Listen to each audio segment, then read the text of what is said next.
Alright, we're live for yet another episode of What's Up World Cup. 3 games done and dusted yesterday night. We've got Jeet bhai and Pramod. Hello, gentlemen. सीधा Hi. शुरू करते हैं भाई. Bangladesh Netherlands was supposed to be the most important game or the most interesting game of the lot, and the result does not probably indicate how close it could have been potentially. But all in all, still not a bad game, right, Pramod bhai? Yeah, very good game. Actually, I think 160 was a good was a chaseable target, but then I think they lost their way a bit when I think they picked up a couple of wickets. I think who was it? I think Bass and Bass and yeah, Bass and Scott Edwards, I guess. Bass, Scott Edwards, and one more. Three people, I think, went. Engelbeck got out first, Engelbrecht. then Bass, and then Yeah, so three batsmen getting out for like barely anything. I think that really turned the match in Bangladesh's favor. I would have taken 160 to chase at the start of the day, and I think Netherlands were well on course till about 14, 15 overs. But yeah, I think those 3 wickets eventually cost them in the end, and that also dropping Teja for Aryan, that it would have on the hindsight, if you look at it, yes, Aryan did pick up those 2 wickets, but then they fell a batter short, probably. So, the small things like this, but eventually, I think losing those chunk of wickets when they were in such a good position eventually led to their downfall.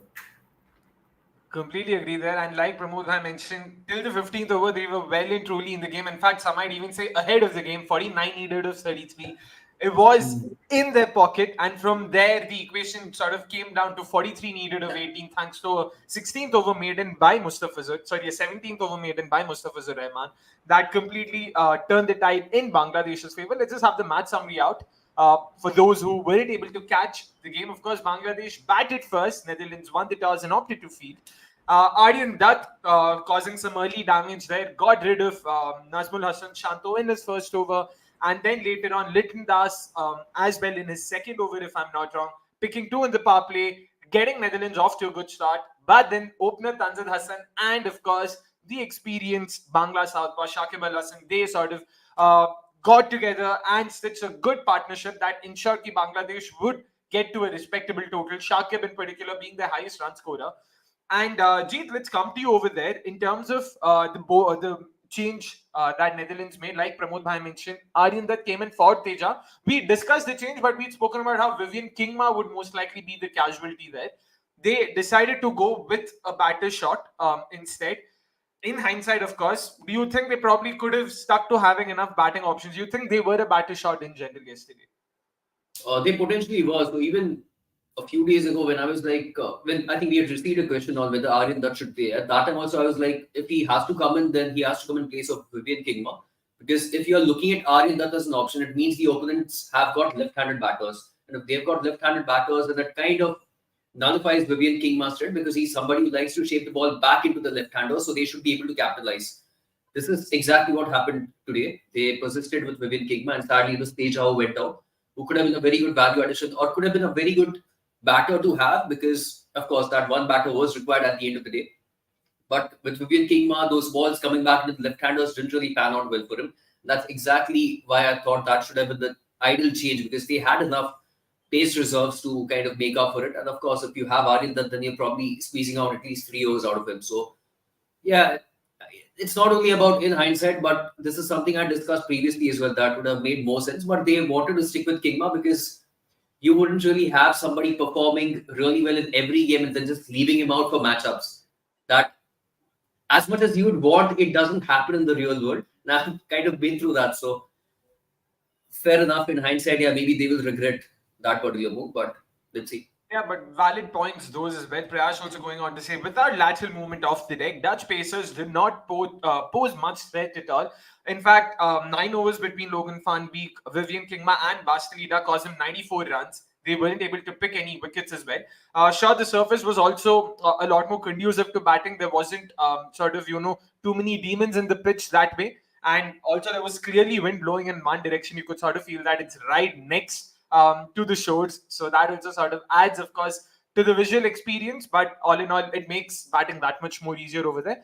And just to conclude the summary, of course, Netherlands, in reply, started off pretty well. All of them got to decent starts. Vikramjeet Singh, Scott Edwards, Cyprian Engelbeck. Of course, there was also Max O'Dowd, who chipped in with a decent-ish start, but then it all sort of fell pear-shaped in the 15th over when from 109 for 3 they sort of crumbled to about 116 for 6, and from there they completely lost their way. Once again, the pick of the bowlers for Bangladesh, of course, was Rashad Hussain. And again, color me surprised, Bangladesh get a wrist spinner in, and all of a sudden they look a lot more better than Jeet. We've spoken about the guy, of course, could potentially make or be the difference for Bangladesh. And once again, with another piece of the tournament, kudos to him. It does make any side look better whenever they've got a wrist spin on their armory, because it's like I said, the T20 as a format has advanced so much that you need wicket taking options, and wrist spinners often are your primary wicket taking options to the middle overs and at times to the death overs as well, at least initially. So, of course, I mean, Bangladesh have lacked one for a very, very long time now. Having one automatically changes the complexion of their spin attack altogether. And that is good to see because, of course, you have the experience of Shakib. At times, Mehbudullah chips in like he did yesterday. But your main spinner now has become your wrist spinner. And that is Rashad Hussain, who has put in performances, I believe, in every game barring one where he went wicketless. But you can see the value that he's added to the side as a bowler. We haven't yet seen that with the bat. Potentially, we might going down the line if required. But a terrific addition, and I think he was the game changer again because, like you mentioned, the Dutch were kind of dominating the proceedings and they were looking well on course to chase it down. But it was that spell of Rashad that again changed the momentum of that particular chase. 100%. In fact, he was getting the ball to rip there, and good on him. He's played 3 games so far in the World Cup. That is 2 3-fers and 1 game where he wasn't able to get much wickets or many wickets. Next game against, if I'm not wrong, Nepal. So he would be looking to add to that tally going forward. What this win, of course, means is that Bangladesh, in all likelihood, will make it through to the Super 8s, given that Netherlands have a game against Sri Lanka, Bangladesh have a game against Nepal. Both wins, or rather both results, need to go in Netherlands' favor in order for Netherlands to sort of stay in contention, but it's most likely going Bangladesh way over there. Let's just take a couple of the comments that have come in. Nikhil Bhai, of course, saying they didn't use the short ball well, but lost their lines too often, didn't use the breeze too. About the short ball there, of course, Shakib, Jeet, like you also mentioned off air, Shakib, you expected them to target him with the short ball. They did try that. They got their lengths right, but unfortunately, in a bit to cramp him, they got it a bit too straight. He was able to sort of nudge it towards the leg side. It became a bit too easy for him. In fact, sorry if I may say so, Paul van Meekeren, when he came on to bowl his first over, I think as soon as Shakib came, he Scott Edwards introduced pace from both ends, which was the right move. But Paul van Meekeren, first 4 balls were dots, which were all like on his full, which he was able to fend off. So he knew that that short ball is coming. Unfortunately, I don't think it came in that over at all. So I don't know if there was because I saw a few clips where Shakib was practicing hard at the nets with the short balls and stuff like that. But even then, I think in the 2023 World Cup, I think it was Paul van Meekeren who bowled a high-paced delivery to get him out, caught at fine leg, if I'm not wrong. So I felt that would be the tactic they would use here as well. Wind or no wind, it's okay. His weakness is against such deliveries. So I feel they could have tried a little more of such deliveries against Shakib. It Fair was point. Jeet. a very obvious tactic, so I was keeping an eye on that. And there was only one short ball that was bowled to Shakib that was at full pace. Others were cutters, so there is no point of bowling that. The only full pace delivery that they bowled, which was a bouncer, Shakib got a top edge that went for a 4 to fine leg. So I was very surprised. Honestly, I was not too happy with the kind of plans that I saw from the Dutch pacers in particular. Logan Van Beek was all over the shop, and you could see that having 4 outfielders behind square was clearly indicative of the pacer having to bowl short, but you just couldn't see those short balls coming. Logan Van Beek didn't bowl any, or maybe just a few, but to Shakib, there were none. To Paul van Meekeren, they had a very, very similar field set, and that is what I was saying. Okay, as soon as I saw that field, I was like, dude, short balls coming to Tanzim and this guy Shakib, and that's exactly what Paul van Meekeren did and got rid of Tanzim exactly that way by bowling a short ball and getting caught at deep square who ran towards deep mid. So the planning was quite wavered. Logan Van Beek being the main culprit over here, he had an off day because he's been a sensational performer, so no disrespect, but yesterday the plans were not good enough, and including the power play at 6 over mark, they were 54 for 2. And in those 6 overs, they had 2 overs of 18 and 19 runs. So 2 overs went for 37 and they finished with 54. So one of the overs was Logan Fanbake to finish off the power play, and the second or the third over was bowled by Vivian Kingma that went for 18. So I was not really impressed with how the Pacers went about it, barring Paul Van Meekeren. True, the Pacers definitely did not plan it as well as they had done in the previous games. And sorry, Pramod bhai, you were on mute. Did you say something? Pramod bhai, you're on mute once again. You're still on Oh, mute. sorry. Can you hear me now? Yeah. Now say.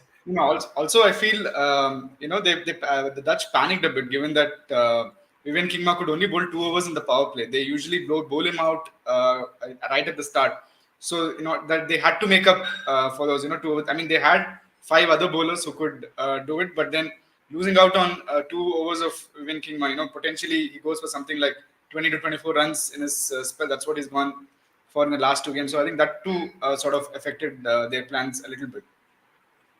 That's for sure. I mean, the Dutch bowlers, given how well they had planned and executed their plans in the previous games, a lot was expected off of them. Unfortunately, did not come good this time around. Shakib, on the other hand, did come good for Bangladesh, which is why he is our top performer of the game. Let's have the graphic out. 64, an unbeaten 64 to 46 balls, 9 fours in that innings. Ensured ki boss, he stayed through till the end and ensured ki jo bhi ho, Bangladesh is getting to a respectable total. Again, Pramod bhai, in terms of how he went about his business, just look at the wagon wheel. He was sort of playing shots all over the ground, was happy to nudge it around when needed, was, to be honest, never really too attacking. Some might call it a bug, but in this case, that sort of innings worked in his favor and in his team's favor.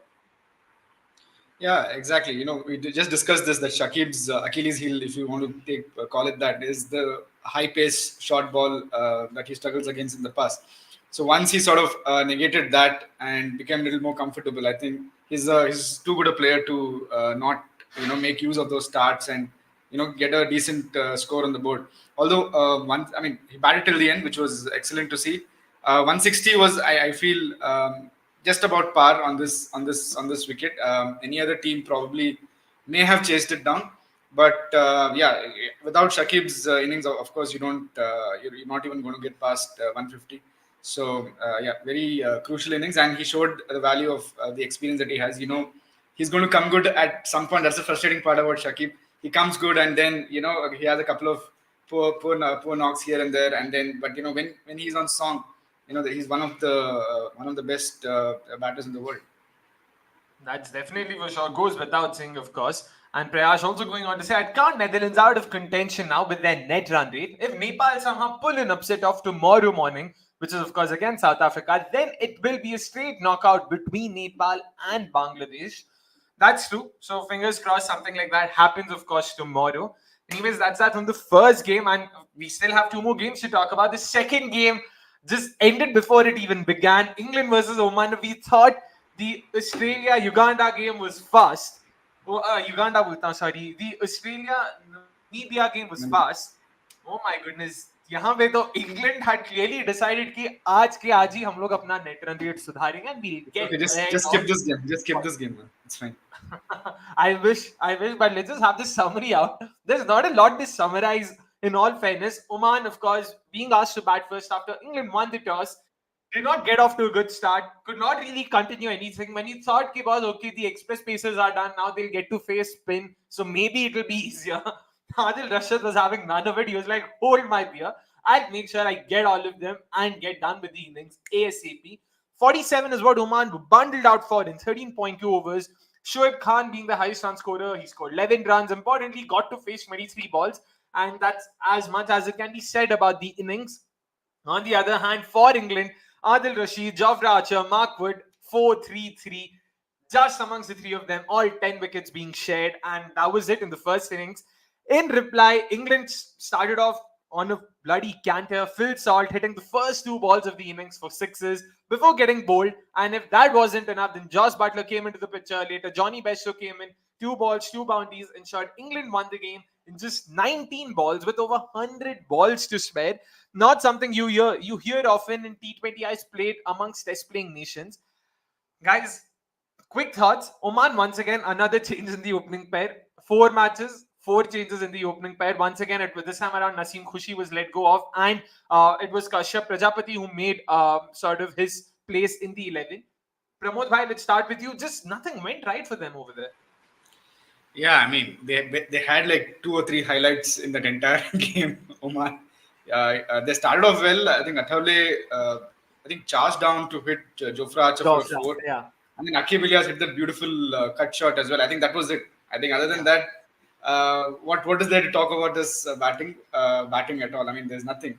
But every game Oman have played in this tournament, I think they sort of have figured out new problems. First game it was their batting. Second game it was their absolutely crappy fielding and catching.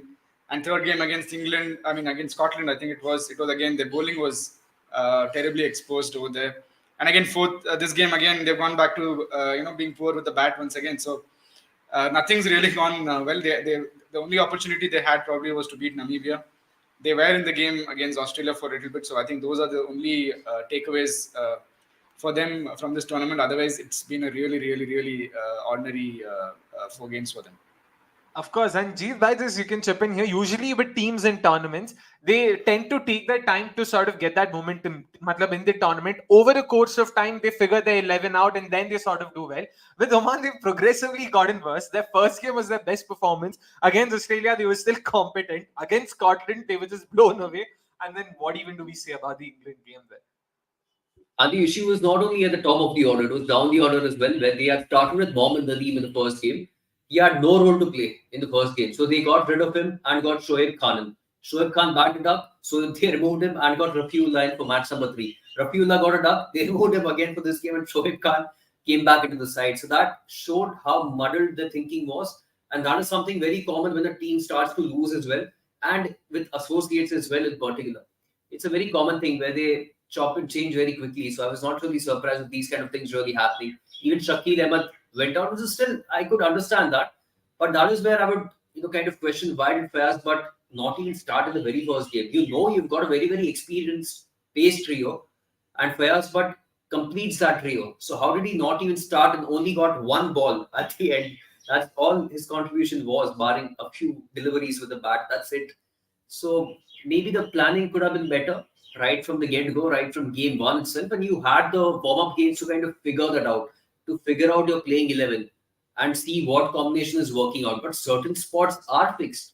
Certain players are going to start. How did those players not start is what my question is. So hopefully they learn from this. I believe this should be the last tournament or last international games for some of the players who are at the twilight of their career. Maybe Naseem Khushi could be one of them. He's 40 plus. Mohammad Nadeem is 40 plus as well. So maybe a bit of fresh blood might come in later on. Zishan Maksud, even he didn't come good in the entire tournament. So he was, I believe, one of the major disappointments, because a lot was expected out of that guy, because he's very experienced. He contributes consistently with the bat and with the ball, but there was barely anything that came from his side either. Yeah, I mean, it's the duo of Zishan Maksud and Akib Ilyas that way with the bat in hand, because they didn't contribute. It had a direct reflection in how Oman's batting unit performed. Wasn't really the greatest of tournaments for them. Hopefully, again, the experience will sort of, help them, and they are able to sort of, make it through to the next edition of the T20 World Cup as well. England, on the other hand, were just faultless, flawless, clinical. We knew Jofra Archer, Markwood, they are going to be key here, because Oman batters in all likelihood would not have faced that kind of pace.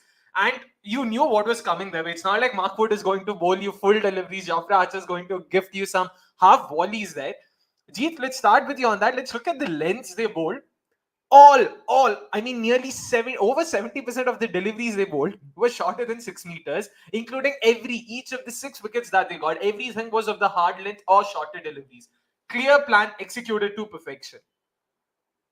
Yeah, it was a very straightforward plan that you generally have against these associates, especially if they are coming from the subcontinent or from the Arab or all those areas. So it's very clear. I mean, of course, they are brought up on tracks where the bounce is very low, so they are really good on the front foot, which basically means they are not good on the back foot or not good against rapid pace. So if you have rapid pace and if you hit back of lengths, then they're most likely to struggle. And that's exactly what we saw, where Jofra Archer and Mark were just blasting them off with that.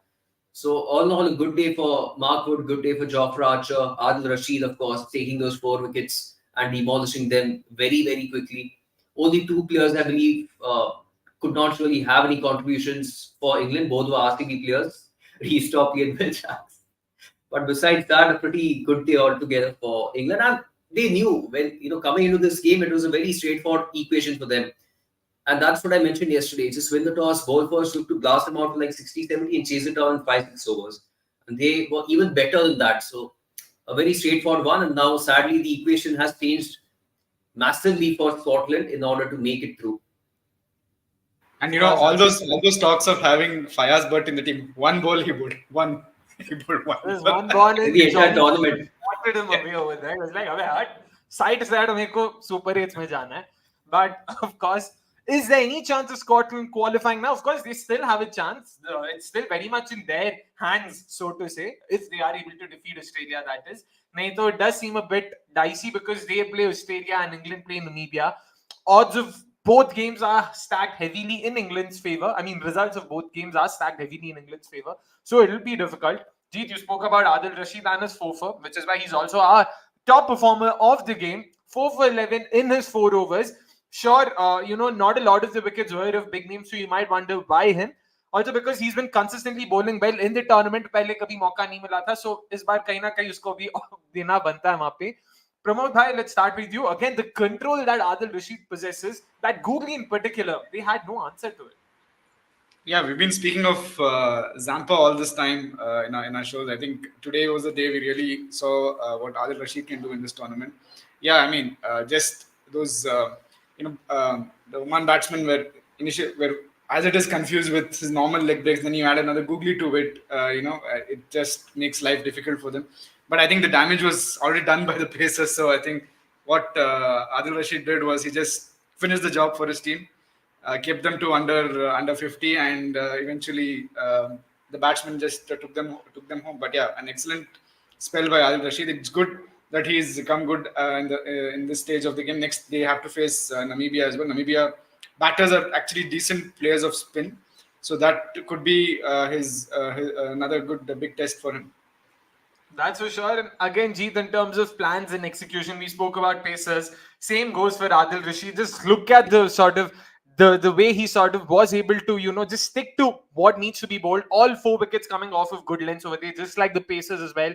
And the concentration of those deliveries goes on to show how accurate he is. And also, it's just the right length and the right line for him to be able to bowl the googlies as well from, keeping the batters guessing over there. A fantastic performance, and it also keeps England in good stead. A proper, solid, comprehensive performance like this. Yeah, just the one boundary as well in the spell. And it's something that has become very well known now that day games in the West Indies generally have a lot in it for the spinners to actually, make use of. And that's exactly what we saw with Adil Rashid's pace. Again, he's very slow through the air as well.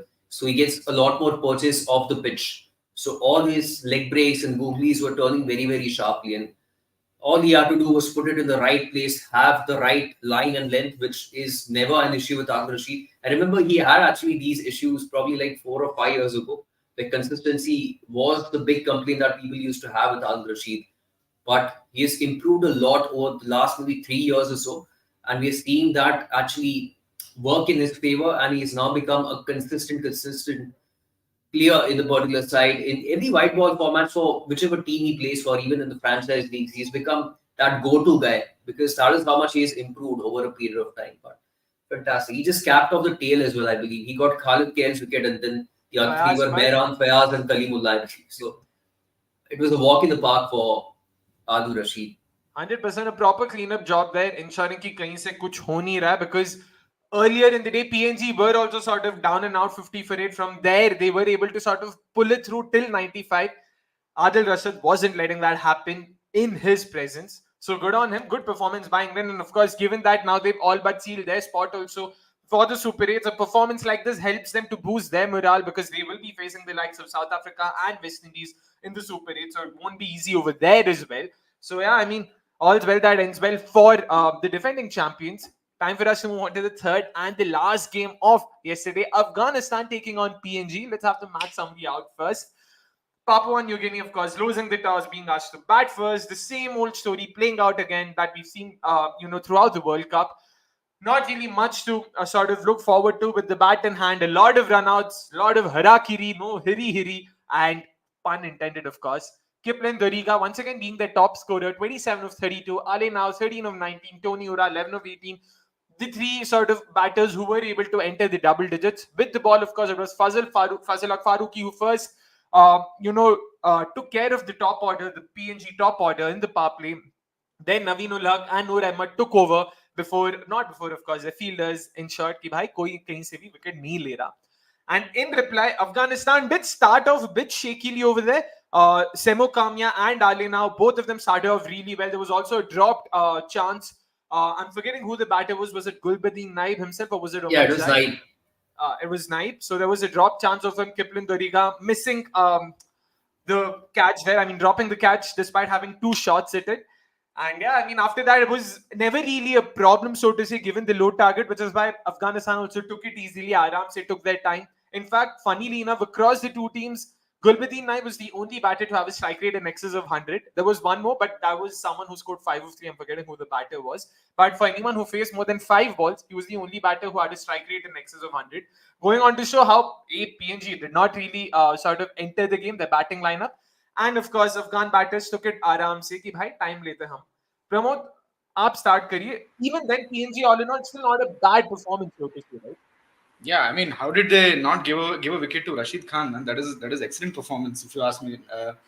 I think none for 25 and one for 14. I think so. Between two spinners, they only given 1 wicket, which is terrific. But unfortunately, on the flip side, they lost 4 wickets to run out. So I mean, that sort of thing even things up for them. But yeah, batting. I mean, for most associates, I don't think batting has been when they come up against good teams has always sort of let them down. Today was no different, but I think they can be really proud of the way they bowled today. PNG they pushed them till about 15 to 16 overs, and as I said, they didn't give away many wickets to their primary spinners. So there's few positives, but a lot to work on. I don't know if they're going to make it to the next World Cup. If they do, I think this World Cup, I think more than the last World Cup, this World Cup will actually help them in identifying areas where they actually lacked this time around. They played Afghanistan. They're going to play New Zealand. So 2 quality sides that they'll be up against, and hopefully they put in a better show from here until the next World Cup. 100%. Again, Jeet, what we said about Oman in terms of them not being able to meet our expectations, the same cannot be said for Papua New Guinea over there. Yeah, you can't. Especially the bowling attack really stood out this time around. So every time, whenever they won the game, it was their bowlers who were actually putting their hand up and keeping them in contention of winning the game, at least if they couldn't. But it's the batters that really ended up being quite disappointing, in particular Asadwala and Tony Ura, because these are the 2 names that you automatically look at. Whenever you look at PNG, these are the 2 batters who are really experienced. You'd probably look at them to get going, score runs, and both are opening as well. So none of the 2 was able to get off the blocks and have the impact that was anticipated. So that's where it kind of became disappointing. Legas Liaka, maybe this format has never really convinced me. He used to open, now he's shifted down to number 3 with Asadwala going on the top. But otherwise, it was quite disappointing. What was really impressive for me was actually Kipling Doriga with the bat. The kind of proactiveness he showed with the bat, even how he was negotiating Rashid Khan was very impressive to watch. Some of the shots that he played. So, and he was very busy in the crease as well, looking for singles, looking for 2s, trying to hit boundaries, not dotting up a lot. And this is something we saw across games so far. So Kipling Doriga down the order was very impressive. Sese Bao has put in decent performances as well. But besides that, there weren't many contributions. And again, with Norman Vanua, that's what I've said. If Norman Vanua is there walking in at number 8, 9, there is no point. He's getting a duck at 8 or 9. Why not send him at, say, 4, maybe even 3, and just ask him to go for it? Because at the end of the day, he is a very good striker. He's solid. If he comes off, he might give you a quick 30, which could turn out to be match winning, or which could put you just above par or at par in terms of the first inning scores. But all in all, it was really disappointing as far as batting forefront is concerned. But bowling, of course, man, incredible. Definitely there. And in fact, of course, the 2 highlights also for them was Kipling Doriga and Sese Bao against West Indies. Bao, if I'm not wrong, was the one who got the 50. Doriga, like Jeet mentioned, that was in fact my takeaway. He loves running between the wickets. The guy was very busy, just made sure the way they ran twos time and again against West Indies really sort of blew me away. I was very impressed with that. Of course, a long way forward for them. Hopefully, that batting does improve. Something we've always seen with associate nations. Bowlers find it a lot more easier to adapt. It's the batters that tend to struggle because the quality changes, the pace, and the lens that they tend to sort of play at. All of that changes, which is why it becomes that much more important for them to be proactive. Hopefully, onwards and upwards for them. With Afghanistan, of course, there was only one player we can talk about, Hashri Fazalak Faruqi. He has a 4 for, has a 5 for, and tonight, or rather today morning, he had a 3 for. 12 wickets in 3 games, 3 for 16 tonight, 17 dot balls in that spell. He's been in red hot form there, Jeet. Yeah, and today he just stuck to his basics because he was not really pitching the ball up to get the wickets. These were good length deliveries that were getting the job done. So that was really good. And like Pramod said, it was really surprising that if you see Afghanistan, taking 10 wickets of PNG, how often will you see Rashid Khan finish wicketless? So 5 of the wickets went to the Pacers, just one to the spinner, that was Noor Ahmed, and 4 to run out. Noor. So of course, Yeah. Noor. And even Nabi went wicketless in his 1 over, I believe, where he conceded 9 or something. So, of course, Fazal again giving that start, quick wickets, and again, crucial batters as well. So, he has set a template in every game, and that template is actually putting Afghanistan ahead in the race right from the get go. And that is turning out to be very crucial for other bowlers to capitalize on. And last game is against who? Afghanistan, West Indies. West Indies, yeah. So that is where again, I mean, he's got Johnson Charles again to target, but let's see how he actually does against the West Indies. That could be a little more challenging than the ones that he's had so far. That's Actually, positive for Afghanistan here is they were so dependent on their openers getting them the runs on the board. Both of them got out quite cheaply this time around, gave a chance for the lower order or the middle order to sort of test themselves. So that way, I mean, I know getting out cheaply is not a good sign, but then I think it came at the right time given that they have West Indies and the fixtures for them will get only tougher and tougher from here. So they needed their some working out for the middle order as well, which they got to a certain extent. That's one. Rashid Khan, funnily enough, wicketless here against Uganda, if not for 2 wickets in his last 3 balls. First 3.5 overs, even there, he'd gone wicketless. So funny how things change. But yeah, Jeet. Yeah, and I'm also happy with Afghanistan with the fact that they've stuck to just Fazal Faruqi as the left arm pacer because last edition they were also having Fareed Malik. So this time I believe he is in the squad, but or maybe as a reserve or something. But it's good that they are backing Fazal because there is a better pace coverage that you get with him because of course he has the ability with the new ball, but he can also have an impact in the middle overs and at the death overs. So there is a lot more value out of Fazal that you can get. So good on Afghanistan as well for that. I mean, he's taken 12 wickets in 3 games. He's the highest wicket taker right now in the tournament, well ahead of the next in line, 8, of course, for Andik Nokia. And yeah, Afghanistan definitely now will play West Indies. And then, should they qualify, which now is most likely, no, they have qualified, of course. So Afghanistan will be a part of Group A, which also includes India, Australia, and potentially Bangladesh, if not Netherlands, of course. So that'll be an interesting group. That'll be a couple of interesting games as well over there. So, anyways, in terms of reviewing the 3 games, that was that from the 3 games that happened yesterday night. Let's just take a couple of comments before we move on to the next segment of the episode. Which Super 8 group is looking more challenging? People say India's road to semi-finals is easy, but Bangladesh and Afghanistan can be tricky. Let's start with Pramod bhai over there. Kya lagta hai? India, Australia, Afghanistan, and Bangladesh, or South Africa, West Indies? Who else? South Africa, West Indies, England, and who else will be there? India ki group se USA. It'll be USA. India's group. So yeah. Yeah, I mean, I think it's a tricky one, but I think India has the tougher of the two. If I don't know, maybe. I don't know. See, your thoughts, yeah. They're gonna face Afghanistan and Bangladesh. Afghanistan are no pushovers as they've shown, so it'll be interesting. And as we discussed earlier, ever since Bangladesh has that leg spinner in their team, they've looked won't say invincible, they look more formidable in a way. So I think those are 2 things India probably are not sort of used. I think, and they've got Fazalak Faruqi in red hot form as well. So there could be India might be surprised by a few in there for sure. All right, Jeet, what about you? Which group do you think will be the tougher of the two? Even for me, it's more 55-45, but I'd go towards the other group because I feel India can defeat someone like Australia. But Afghanistan might be challenging, but Bangladesh and Australia are two teams that India can definitely defeat. So it's the other group where I'm looking at, and if England does actually make it through, it's going to become really, really interesting because then the three teams other than USA are the West Indies, South Africa, and England, and that is a kind of contest amongst themselves where you can't pick a winner. You just don't know what's going to happen. So I would say that group is going to be slightly more tougher.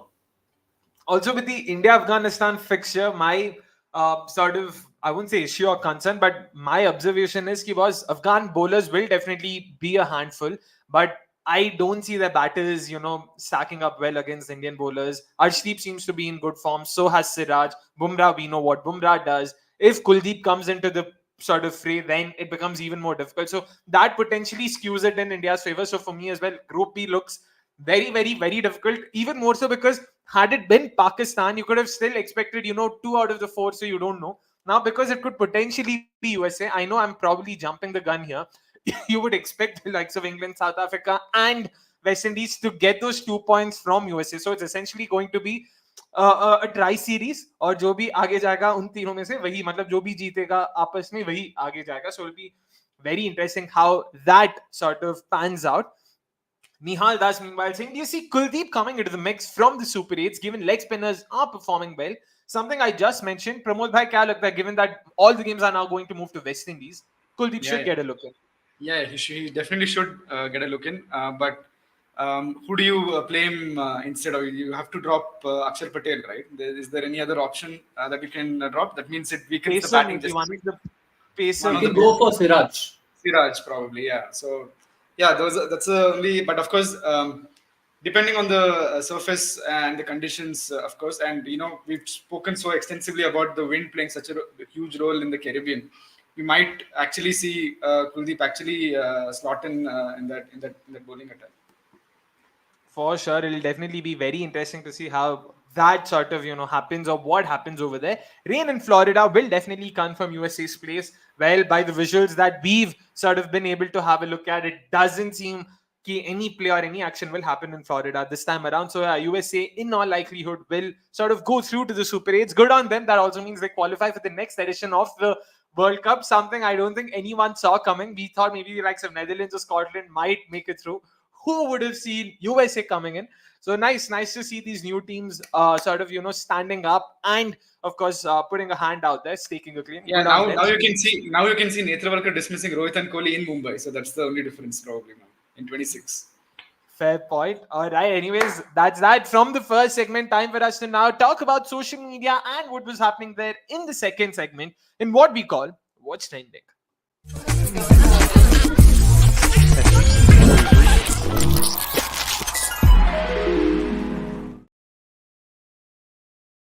Social media was buzzing after what we saw when England took on Oman. A one-hour affair, to be honest. Not even a T10 contest. Just wrapped up very, very, very quickly. Let's have some of the tweets, some of the best tweets that we came across out first. The first one says, England legend boosting their net run rate, feasting on Oman and Namibia. Task cut out for Scotland on Sunday. The GIF, of course, used was of Hulk. I need some juice, is what the GIF says, of course. Second is a very interesting trivia from our colleague Gaurav Nandan Tripathi. He says, fun fact, Argentina and not the Windies have played the most matches at Sir Vivian Richards Stadium in North Antigua. England will face Oman for the first time ever in T20 eyes in a few hours. So yeah, very interesting fact for a ground that's based in the West Indies to see a team like Argentina having played more T20 eyes over there. This sort of makes for a very interesting piece of trivia. Thirdly, of course, is another piece of trivia. This is from Chris Gaird's last test, which happened in 2014. St. Vincent and the Grenadines hasn't hosted international cricket since then. Today's Bangladesh versus Netherlands match will mark the return of international cricket in the island.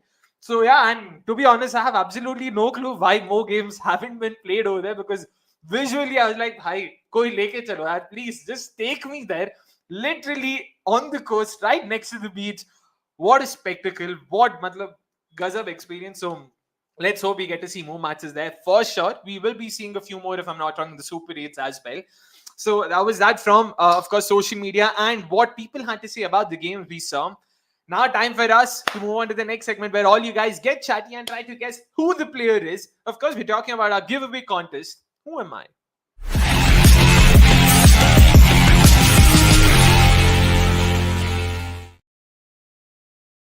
Once again, 3 hints, 1 player to guess. Let's see who the lucky winner this time around will be. Yesterday's hints, let us have that out first. These were the 3 hints given to you, of course. I led my nation to their first ever Under-19 World Cup title. I made my Test debut in 2017. I became only the second local player to lead my franchise in the history of my home league. So these were the 3 hints given to you. And of course, the answer is the Guyanese Shimron Hetmeyer, who led West Indies to their only Under-19 World Cup title in 2016. In 2017, he made his Test debut, and he also became only the second Guyanese to lead the Guyana Amazon Warriors in the CPL. So that was the correct answer. Of course, quite a few of you got it right, but the lucky winner this time around is Shankar. So congratulations on that, Mr. Shankar. Do get in touch with us on Twitter, and our social media team will take care of the rest, of course. Time for us to talk about today's contest. What are the hints today? Let's have them out. I was working as an investment specialist before jumping to international cricket. My parents were both professional gymnasts. I made my international debut in a World Cup. So these are the 3 hints. Fairly straightforward, I would say, this time around. So let's see who gets it right. And once again, guys, do not enter your answers in the live chat over here. Wait for the live stream to end and key in your answers only in the main comment section at the end of the live stream to be eligible to win yourself a cool 500 rupee Amazon voucher. So I know Pramod in all likelihood would have already answered it, so I'm not going to look at it. But of course, that's that from today's giveaway contest. Time for us to now move on to the last segment where we preview the upcoming games in what we call Let's Look Ahead.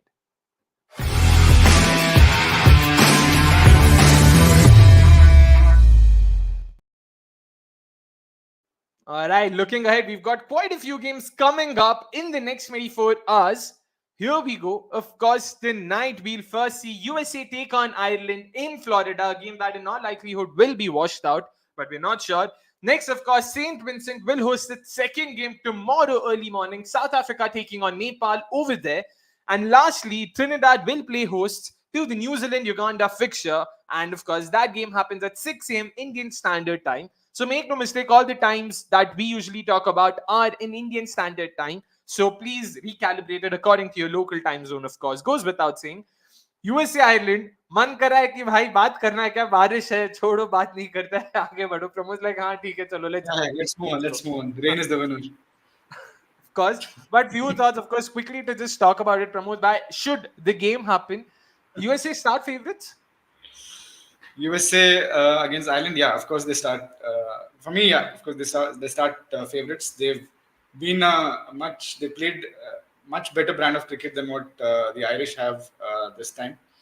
And the win against Pakistan is no mean feat. I think that's a terrific achievement. Whereas Ireland have really not sort of hit second gear in this tournament yet. That's the issue. US are the 3 matches they've been all 3 matches they competed right till the end. Whereas that's not been the case with Ireland, who for some reason are not able to kickstart the tournament at all, and now they're literally facing elimination. And yet, unfortunately, they've from their point of view, they've really not put the foot on the gas in any department, either batting or bowling. They've been very under par, undercooked, and it's very sad to see a very talented Irish team like this, do miserably in such World Cups. That's true. People talking about how Ireland potentially would be starting favorites over there. Jeet, what do you think? Who starts favorites for you today? I feel Ireland have a chance if this ends up being a shortened game. Maybe even 9-10 overs, maybe Ireland have a better chance, because then they can rearrange their batting order accordingly and have the likes of Garrett Delaney coming in early or other batters walking in a lot more earlier than usual. That is where the best chance lies. If by any chance, if we are lucky enough to have the entire game take place, then I believe USA have a better chance. Not only because they are very, very confident of the wins that they've had, but also the fact that Ireland themselves haven't played a game for a while. There has been a significant gap, and their morale will be quite low as well. And these kind of things do have an influence on how you go about things on the field, how you feel, your confidence levels. All these things do end up having an impact. So, keeping all these factors in mind, I would say USA do have that edge over Ireland in this game if we have a full-fledged game. 100% sure. And you also can't sort of dispute the fact that they weren't lucky enough in terms of the schedule. Both their games happened in New York, a surface that wasn't the greatest for batters. And it was just at the end of the day a very tricky situation for them to sort of come good. This time around, should we get a game in Florida? Pramod bhai, couple of key names, one from Ireland, one from USA. Kya lagta hai? Who can sort of potentially make or break the game for either sides? From Ireland, I'll again go with Mark Adair. I think he's been the only decent performer in this tournament and in the games leading into it. For the US, I really want to see Nostos Kenjige back into the team. I don't know why he was. I think he was dropped in the last game against India, if I'm not wrong. They went in with Shadley, I think, the extra pacer in the team. So I would go with Nostos, but among the players who played in the last game, I'll again go with Aaron Jones as one of the bat's top three. Is a good hitter, and he can sort of anchor the innings when required. He plays the situation well. So yeah, Aaron Jones will be my pick from the US.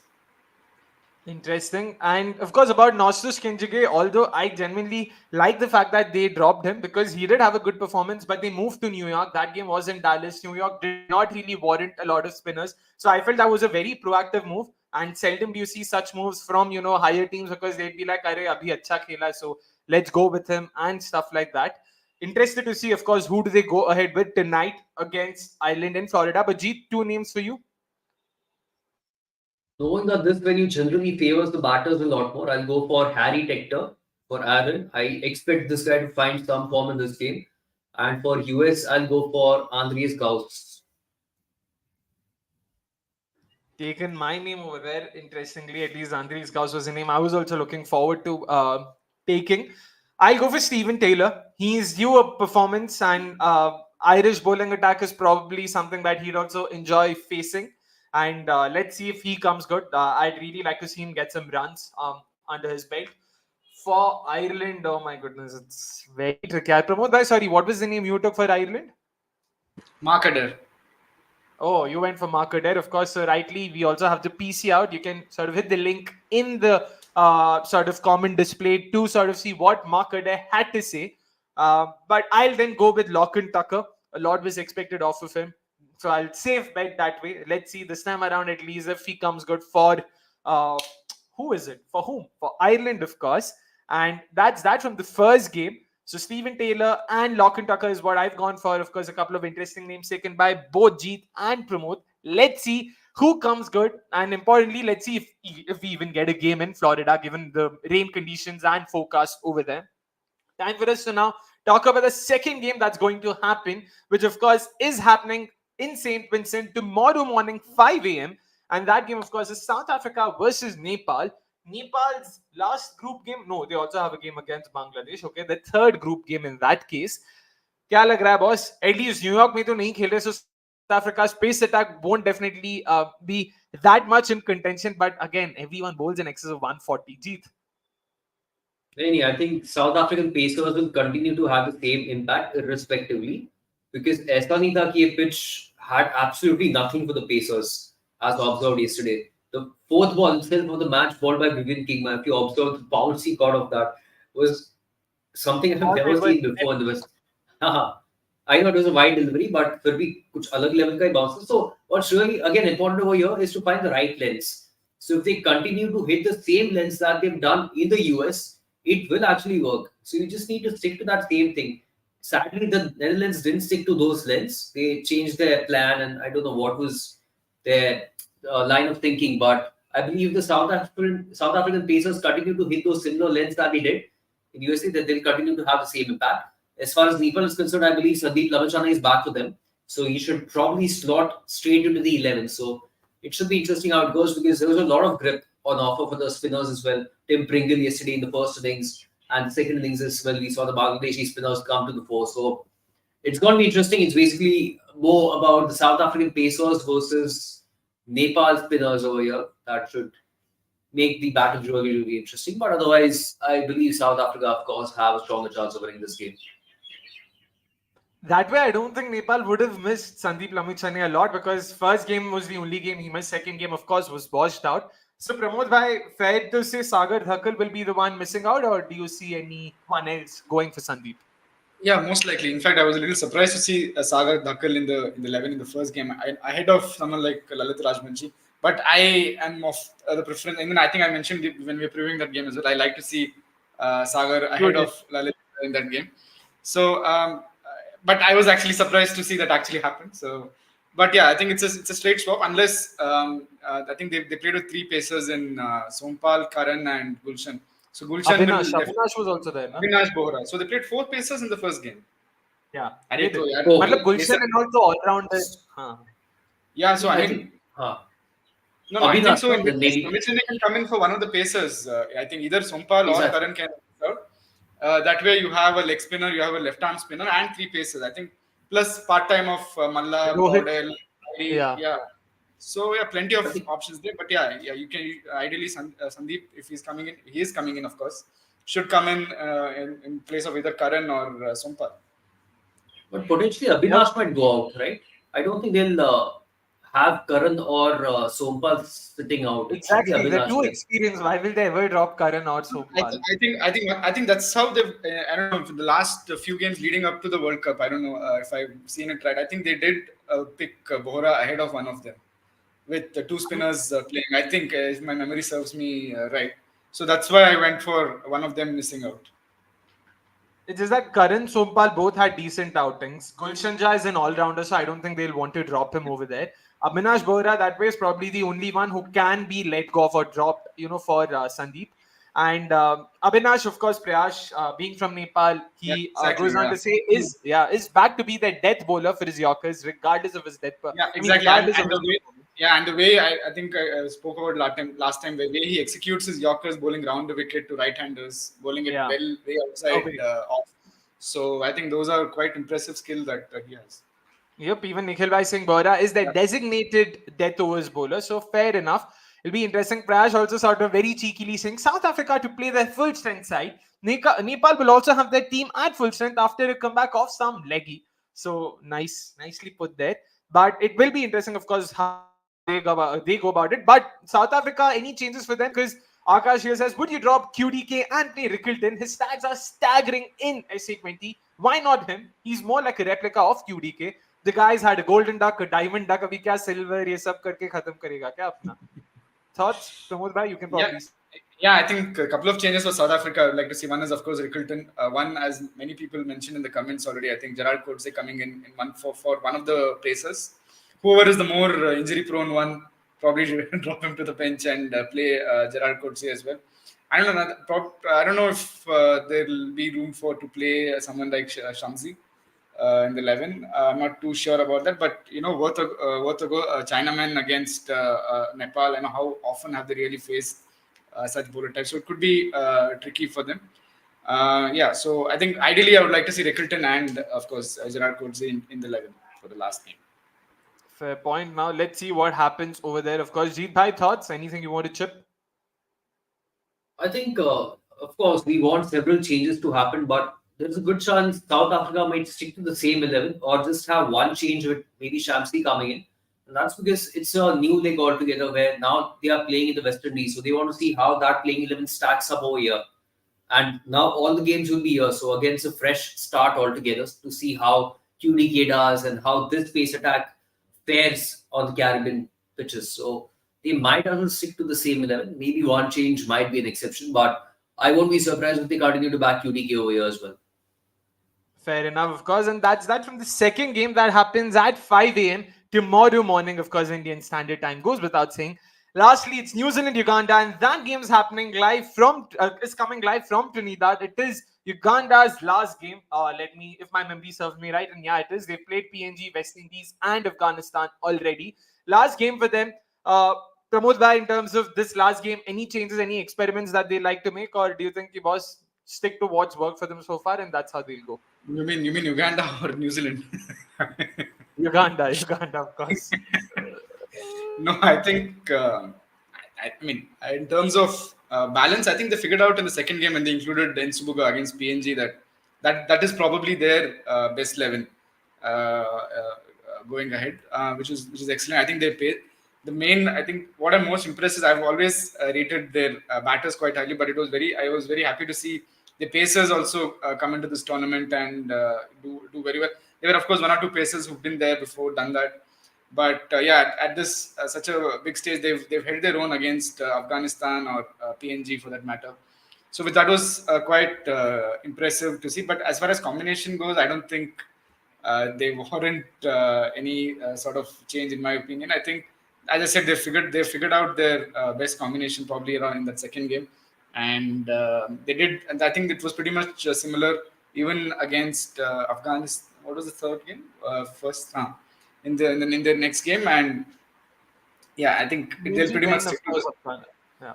Yeah, so I think they'll pretty much, I think, stick to the same. But the challenge for them is, of course, as we've discussed every time we preview Uganda game, can they bat out those 20 overs, get those 100, 110 runs, and the bowlers will definitely then make a match of it, or get close.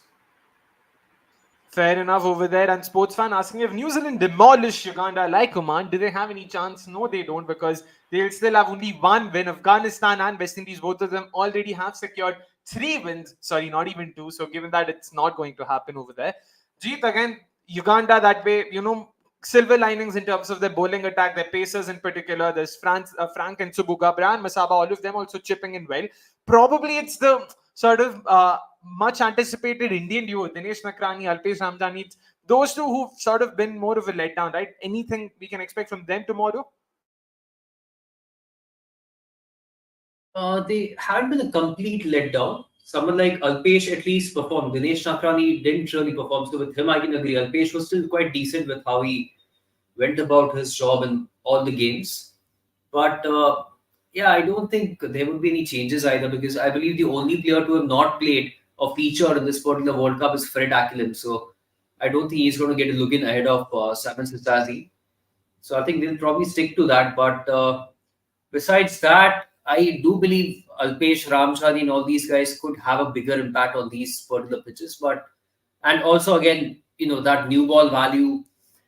But it's just about how he could go against someone like Finn Allen because if Finn Allen can take on Akil Hossain, then I'm not too sure how or what chances do someone like Alpesh Ramjani stands. But it could be interesting irrespectively. It's not that they would be out of the game because we have seen turn as well on this particular pitch. So I don't know whether the same pitch will be used, but in Trinidad there has been turn the two games that have been played so far. So that could be very interesting. But again, they'll have to back upon the Pacers here.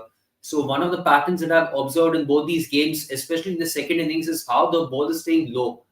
I've never seen the ball stay so low in the West Indies. So it's been ridiculous. So the kind of lengths from where to stay low are the lengths that Juma Miyaji likes to hit or Cosmos Chivuta likes to hit. So that could be the matchup. That is where things could get really, really interesting for Uganda to make or have stake some kind of claim against New Zealand or have some kind of an upper hand. So besides that, I'm not too sure about how big an impact the spinners could have against New Zealand. All right. And of course, coming to the Kiwis, a bit of an unfortunate tournament for them. Definitely not the way any of us would have expected. Gary said himself sort of saying there's a bit of a hollow feeling at the moment. So do check out what he had to say in the link that has been displayed in the live chat, of course. Again, Kiwis thoughts, last game, nothing much to lose, nothing much to play for. बस खेल के वापस New Zealand जाएंगे chill करेंगे प्रमोद भाई क्या लग रहा है last two games. But yeah, look, they've been one of the most consistent teams in ICC tournaments across what 8-9 years now. So they can made just treat every this as playoffs from 20 yeah 2015. yeah. So I mean, they can just say that this was like a one-off sort of tournament, and and with T20 World Cups, it comes once in 2 years. So there's not really much time to really think over this. India will come up 2026 World Cup will come up before you know it. So they should just say, okay, we had a couple of off days. We'll come back stronger. That's because this is a very good New Zealand unit, and a huge chunk of them will be part of the 2026 as well. So yeah, I think that's the way they should just think of this tournament. All right, final thoughts. Jeet bhai, any changes for them? Because we'd spoken about how this wasn't still their best 11 in the last game. The likes of Bracewell, Chapman, any of them coming in. Ravindra holds on to a spot.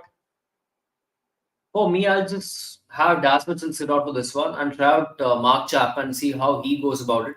Besides that, I would love to see even Michael Bracewell in the 11, but it's very tough to fit both of these guys in because there isn't much space in the middle order. So the point, anyway, being one of Bracewell or Chapman coming in for Das Mitchell, I know it's going to flood your middle order with left-handers, but so be it. Promote this guy, Glenn Phillips, up the order and have that right-hander in between two left-handers. That's probably the best way to go about it. But besides that, I don't see many changes. Potentially Matt Hendry, but again, Matt Hendry, if he comes in, then who's place? Lockie Ferguson or Tim Southey again will have to sit From out. Saudi So potentially, yeah.